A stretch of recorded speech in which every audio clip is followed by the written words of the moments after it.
ಭಾರತದ ಹೆಮ್ಮೆಯ ನಾಗರಿಕರೇ, ನಿಮಗೆಲ್ಲ ಸ್ವತಂತ್ರ ದಿನಾಚರಣೆಯ ಹಾರ್ದಿಕ ಶುಭಾಶಯಗಳು. ಭಾರತಗ ಬ್ರಿಟಿಷರ್ ಕಡೆಯಿಂದ 1947 ಆಗಸ್ಟ್ 15ಕ್ಕ ಸ್ವತಂತ್ರ ಸಿಕ್ಕಿತ. ಬಟ್ ಭಾರತ ಜನರಿಗ ಆರ್ಥಿಕವಾಗಿ ಹೆಚ್ಚು ಸ್ವತಂತ್ರ ಸಿಗಲೇ ಇಲ್ಲ.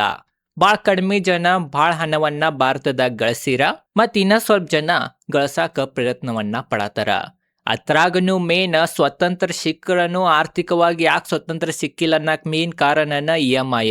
ದುಡಿಯೋ ಮನಸ್ಸಿರ್ಲಿಲ್ಲ ಅಂದ್ರನು EMI ಕಟ್ಟಬೇಕನ್ನೋ ಕಾರಣದಿಂದ ದುಡಿಬೇಕಾಗೈತಿ. ಆ ತರ ಪರಿಸ್ಥಿತಿ ಈಗ ಸದ್ಯ ಭಾರತದಾಗ ನಡೆದೈತಂತ ನಾವ್ ಅನ್ಬೋದ. ಅದ ಕಾರಣ ಇವತ್ತಿನ ಈ ವಿಡಿಯೋನಾಗ ನಾವು ಯಾವ ತರ ನಾವು ಆರ್ಥಿಕವಾಗಿನೂ ಸ್ವತಂತ್ರ ಆಗ್ಬೋದ, ಯಾವ 5 ಪಿಲ್ಲರ್ಗಳು ಇದಾವಂತ ಅವ 5 ಪಿಲ್ಲರ್ಗಳ ಬಗ್ಗೆ ಡಿಟೇಲ್ದಾಗ ಸರಳವಾಗಿ ಇವತ್ತಿನ ಈ ವಿಡಿಯೋನಾಗ ನಾವು ತಿಳ್ಕೊಳ್ಳೋಣ. ವಿಡಿಯೋ ಭಾಳ ಇಂಪಾರ್ಟೆಂಟ್ ಆಗ್ತೈತಿ. ಯಾಕಂತಂದ್ರ ಭಾಳ ಜನರ್ಗ ದುಡಿಯೋದಿಲ್ಲ, ಆದ್ರೂ EMI ಕಟ್ಟಬೇಕನ್ನೋ ಕಾರಣದಿಂದ ದುಡಿಯತಾರ. ಅದ ಕಾರಣ ವಿಡಿಯೋನ ಸ್ಕಿಪ್ ಮಾಡಲ್ದ ಫುಲ್ ವಿಡಿಯೋನ ನೋಡ್ರಿ. ಕಮೆಂಟ್ನಾಗ ಭಾರತ್ ಮಾತಾ ಕಿ ಜೈ ಅಂತ ಕಮೆಂಟ್ ಮಾಡ್ರಿ. ನೋಡ್ರಿ, ನಾವ ಯಾವ 5 ಪಿಲ್ಲರ್ ಅಂತ ನೋಡ್ರ, 1ನೇ pillar freedom from bad debt ಅಥವಾ ಫ್ರೀಡಮ್ ಫ್ರಾಮ್ ಬ್ಯಾಡ್ ಸಾಲ ಅಂತ ನಾವ್ ಅನ್ಬೋದ. ಭಾಳ ಜನರ ಅನಾವಶ್ಯಕವಾಗಿ ಸಾಲವನ್ನ ತಗೋತಾರ. ಅದ ಕಾರಣ ಫಸ್ಟ್ ನಾವು ಅಂತ ಸಾಲವನ್ನ ತೀರಿಸ್ಬೇಕತ್ವಾ ಅಂತದನ್ನ ತಗೊಳೋದ್ರಿಂದ ಅವಾಯ್ಡ್ ಮಾಡ್ಬೇಕಂತ ನಾವ ಅನ್ಬೋದ. ಅದ್ರಾಗನು ಮೇನ್ ಏನಂತಂದ್ರೆ ಈಗಿನ ಜನ, ಅದ್ರಾಗನು ಈಗಿನ ಏನ್ ಯೂತ್ ಇದಾರ, ಈಗಿನ ಜನರೇಷನ್ ಇದಾರ. ಮೊನ್ನೆನ RBI ರಿಪೋರ್ಟ್ ಬಂದಿತ್ತು. ಅದ್ರ ಪ್ರಕಾರ RBI ಒಂದು ಚಿಂತೆಗೆ ಎದುರಾಗಿತ್ರಿ. ಈಗಿನ ಜನರೇಷನ್, ಈಗಿನ ಹೆಂಗ್ ಹುಡುಗರ ಭಾಳ ಸಾಲವನ್ನ ತಗೊಳತಾರ, ಭಾಳ ಕ್ರೆಡಿಟ್ ಕಾರ್ಡ್ ಅನ್ನ ಬಳಸತಾರಂತನು ತಲೆನೂ ಗೋರ್ಮೆಂಟ್ಗೂ ಉಂಟಾಗೈತಿ. ಅದ ಕಾರಣ ಸ್ಟಾರ್ಟಿಂಗ್ ಇಯರ್ಸ್ನಾಗ್ರೆ ಏನ್ ನಿಮ್ದು ಜೀವನ ಸ್ಟಾರ್ಟ್ ಆಗ್ತಿರ್ತೈತಿ ಅಂತ ಟೈಮ್ನಾಗ್ರೆ ಒಟ್ಟ EMI ತಗೊಂಡ್ ಲಕ್ಸರಿ ವಸ್ತುಗಳನ್ನ ಬಾಯ್ ಮಾಡಬಾರ್ದ. ಎಷ್ಟ್ ಆಗ್ತೈತೆ ಅಷ್ಟ ಕ್ರೆಡಿಟ್ ಕಾರ್ಡ್ ಅನ್ನ ಅವಾಯ್ಡ್ ಮಾಡ್ಬೇಕ. ಯಾಕಂತಂದ್ರ ಕ್ರೆಡಿಟ್ ಕಾರ್ಡ್ ದಿಂದನ ಸಾಲದ ಚಟ ಹತ್ತೈತಿ, ರೂಢಿ ಆಗ್ತೈತಿ ಅಂತ ನಾವ ಅನ್ಬೋದ. ಅದ ಕಾರಣ ಯಾವಾಗನು ಸಾಲವನ್ನ ತಗೊಳ್ನಬಾರ್ದ. ತಗೊಂಡ್ರಂತಂದ್ರೂ ಒಳ್ಳೇದಕ್ ತಗೋಬೇಕ. ಆದ್ ಬಿಟ್ಟ ಸಿಕ್ಕಿದ ವಸ್ತುಗಳನ್ನ ಸಾಲ ಮಾಡಿ ತಂದ್ರಿ ಅಂತಂದ್ರ ಅದ್ ಬರೇ ಜನರಿಗೆ ತೋರ್ಸಾಕನ ಹೊರತು ನಿಮ್ ಕಿಸ್ಯಾಗೇನ ರೊಕ್ಕ ಇರಂಗಿಲ್ಲ, ನೀವೇನ್ ಶ್ರೀಮಂತರ ಆಗಂಗಿಲ್ಲ. ಇದು ನಿಮಗ ಗುರ್ತಿರ್ಬೇಕ. ಮತ್ತ ಆ ವಸ್ತುಗಳಿಂದ ನಿಮಗ ಸ್ವತಂತ್ರನು ಸಿಗಂಗಿಲ್ಲ ಅಂತನು ನಿಮಗ ಗುರ್ತಿರ್ಬೇಕ. ಅದ ಕಾರಣ ಯಾವಾಗನು ಸಾಲವನ್ನ ತಗೋಬಾರ್ದ. ಅದ್ರಾಗನು ಮೇನ್ ಏನಂತಂದ್ರ ಭಾಳ ಜನದ ಒಂದ್ ಕ್ವಶನ್ ಇರ್ತೈತಿ, ನಮ್ ಕಡೆ ಸಾಲ ಐತ್ರಿ, ಅದ ಕಾರಣ ಆ ಸಾಲವನ್ನ ತೀರ್ಸಾಕ ನಾ ಸ್ಟಾಕ್ ಮಾರ್ಕೆಟ್ನ್ಯಾಗ ಹೂಡಿಕೆ ಮಾಡಿ ಆ ಹಣದಿಂದ ಸಾಲವನ್ನ ತೀರಿಸ್ತೇನಂತ ಭಾಳ ಜನರ ಕ್ವಶನ್ ಕೇಳ್ತಾರ. ಬಟ್ ಆ ತಪ್ಪವನ್ನ ಯಾವಾಗನು ಮಾಡಾಕೂ ಬೇಡ್ರಿ. ಸ್ಟಾಕ್ ಮಾರ್ಕೆಟ್ದಾಗ ಗ್ಯಾರಂಟಿ ಇಷ್ಟ ರಿಟರ್ನ್ ಸಿಗ್ತೈತಿ, ಅಷ್ಟ ದಿನದ್ನಾಗ ಸಿಗ್ತೈತಿ, ಅಷ್ಟ ಸಮಯದಾಗ ಸಿಗ್ತೈತಿ ಅನ್ನೋದ ಭಾಳ ಕಠಿಣ. ಅದ್ರಾಗನು ಮೇನ್ ಏನಂತಂದ್ರೆ ಇವು ಕ್ರೆಡಿಟ್ ಕಾರ್ಡ್ ಅದು ಏನ್ ಸಾಲ ಇರ್ತಾವ ಅದ್ರದ ಇಂಟ್ರೆಸ್ಟ್ ಭಾಳ ಹೈ ಇರ್ತೈತಿ. ಅದ ಕಾರಣ ಹೈ ಇಂಟ್ರೆಸ್ಟ್ ದಿಂದ ನಿಮಗ ಲಾಂಗ್ ಟರ್ಮ್ನ್ಯಾಗ ಭಾಳ ಕೆಟ್ಟ ಪೆಟ್ಟ ಬೀಳ್ಬೋದ. ಅದ ಕಾರಣ ನಿಮ್ಮ ಮ್ಯಾಗ ಸಾಲ ಇತ್ತಂದ್ರ ಭಾಳ ಹೆಚ್ಚು ಬಡ್ಡಿದ ಸಾಲ, ಭಾಳ ಹೆಚ್ಚು ಇಂಟ್ರೆಸ್ಟ್ ಸಾಲ ಇದ್ರ ಫಸ್ಟ್ ಹೂಡಿಕೆಯನ್ನ ನೆನಪಾರಿ ಅದನ್ನ ಮುಟ್ಟಿಸ್ರಿ, ಆಮೇಗನ ಹೂಡಿಕೆ ಕಡೆ ಬರ್ರಿ. ಎರಡು ಒಮ್ಮೆ ಮಾಡ್ತೇನೆ ಅನ್ನೋದ ಭಾಳ ದೊಡ್ಡ ತಪ್ಪಂತನು ನಮಗ ಎಕ್ಸ್ಪರ್ಟ್ಗಳು ತಿಳಿಸ್ತಾರ. ಅದರಿಂದ ಮನುಷ್ಯನ ನೆಮ್ಮದಿನೂ ಹಾಳಾಗ್ತೈತಂತನು ನಮಗ್ ಗುರ್ತಾಗ್ತೈತಿ. ಅದ ಕಾರಣನು ಸ್ವತಂತ್ರ ಸಿಕ್ಕಿಗೆ 80 ಇಯರ್ಸ್ ಆದ್ರೂ ಭಾಳ ಜನರ ಫೈನಾನ್ಷಿಯಲಿ ಫ್ರೀಡಮ್ ಇಲ್ಲ ಅಂತನು ನಾವ ಅನ್ಬೋದ. ಅದ ಕಾರಣ 1ನೇ ಪಿಲ್ಲರ್ ಸಾಲದಿಂದ ದೂರಿರಿ.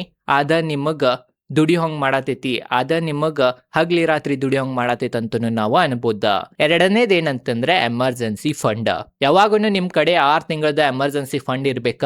ಇದ್ ಯಾಕಂತಂದ್ರ ಏನ್ರೆ ತಪ್ಪಿ ನಿಮ್ಮ ಜಾಬ್ ಅದು ಹೋತಂದ್ರನು ನೀವು 6 ತಿಂಗಳ ತನಕ ಸರ್ವೈವ್ ಮಾಡಿ ಮತ್ತೊಂದು ಹೊಸ ಜಾಬ್ ಅನ್ನ ಹುಡುಕು ಸಂಬಂಧ ಈ 6 ತಿಂಗಳದ ಎಮರ್ಜೆನ್ಸಿ ಫಂಡ್ ನಿಮ್ ಕಡೆ ಇರಾಕನ ಬೇಕ, ಲಿಕ್ವಿಡ್ ರೂಪ್ನ ಇರಾಕ್ಬೇಕ.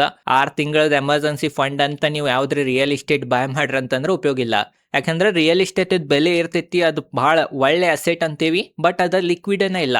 ನಾಳಿದ್ ನಾಳೆ ಹಣ ಬೇಕಂದ್ರೆ ನಿಮಗ್ ಸಿಗಂಗಿಲ್ಲ. ಯಾರು ನಿಮ್ದಾದ ಏನ್ ಪ್ಲಾಟ್ ಇರ್ತೈತಿ, ಏನ್ ಜಾಗ ಇರ್ತೈತಿ, ಏನ್ ರಿಯಲ್ ಎಸ್ಟೇಟ್ ಇರ್ತೈತಿ ಅದನ್ನ ಯಾರು ಬಾಯ್ ಮಾಡಂಗಿಲ್ಲ, ಬೇಗ ನಿಮ್ಗೆ ಹಣ ಸಿಗಂಗಿಲ್ಲ. ಅದ ಕಾರಣ ಆ 6 ತಿಂಗಳದ ಹಣ ಲಿಕ್ವಿಡ್ ಇರಬೇಕ. ಲಿಕ್ವಿಡ್ ಏನ್ ETF ಅಂತೀವಿ ಅತ್ರ ಹೂಡಿಕೆ ಮಾಡ್ರಿ, ಅಥವಾ FD ನಾಗ ಅದು ಹೂಡಿಕೆ ಮಾಡೋದನ್ನ ಒಳ್ಳೇದ.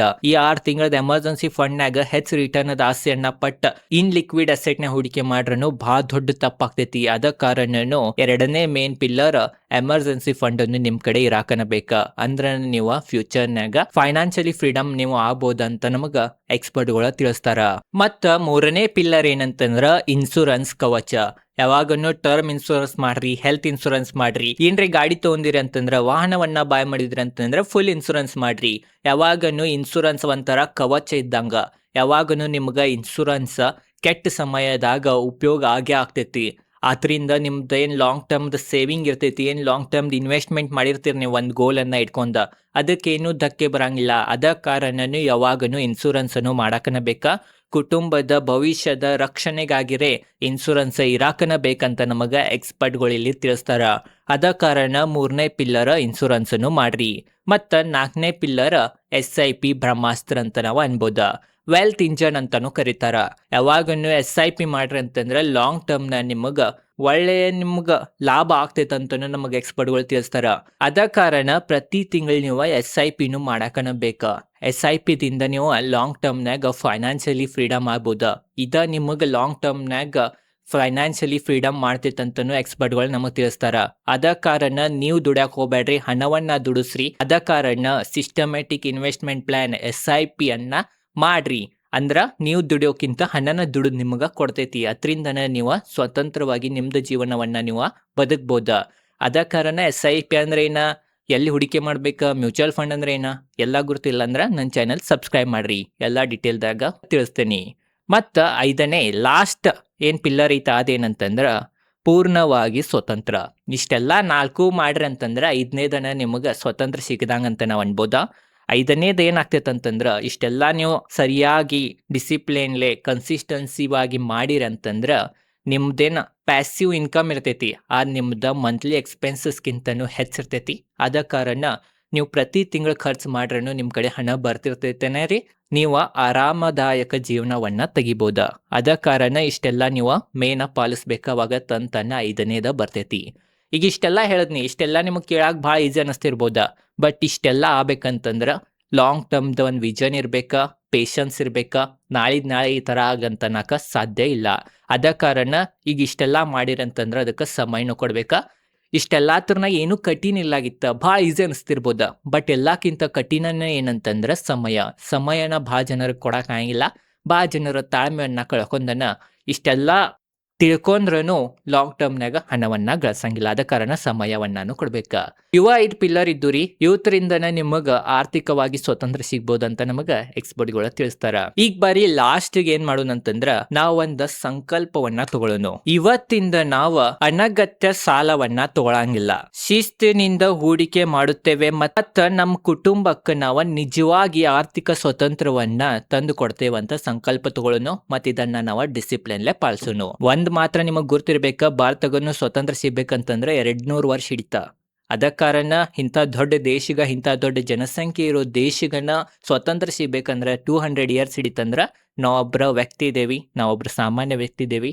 ನಮಗ ಆರ್ಥಿಕವಾಗಿ ಸ್ವತಂತ್ರ ಸಿಗ್ಬೇಕಂದ್ರೂ ಸಮಯ ಬೇಕನ ಬೇಕಾ. 200 ವರ್ಷ ಬೇಡ, ಬರೀ 20 ವರ್ಷನ ನಮ್ಮ ದೇಶ ಯಾವ ಥರ ಮೊದಲು ಗ್ರೋ ಆಗೈತೆ ಅದೇ ಥರ ಮುಂದೂ ಗ್ರೋ ಆತ, ಅದೇ ಥರ ಮುಂದೂ ಸ್ಟಾಕ್ ಮಾರ್ಕೆಟ್ ಗ್ರೋ ಆತಂದ್ರೆ ಖಂಡಿತವಾಗಿ ನೀವು ಆರ್ಥಿಕವಾಗಿ ಸ್ವತಂತ್ರ ಸಿಗ್ತೈತೆ ಅಂತ ನಾವು ಅನ್ಬೋದ. ಓವರ್ ಆಲ್ ಇದೈತ ಈ ವಿಡಿಯೋನ ನಿಮಗೆ ಡಿಟೇಲ್ದಾಗ ಗುರ್ತಾ ಇರ್ಬೋದು ಅಂತ ನನಗೆ ಅನಿಸ್ತೈತಿ. ವಿಡಿಯೋ ಯಾವ ಥರ ಅನ್ಸಿತ್ತು ಅಂತ ಕಮೆಂಟ್ ಸೆಕ್ಷನ್ ಆಗಿ ತಿಳಿಸ್ರಿ. ಇದೈತಿ ಇವತ್ತಿನ ಈ ವಿಡಿಯೋ. ಜೈ ಹಿಂದ್, ಭಾರತ್ ಮಾತಾ ಕಿ ಜೈ.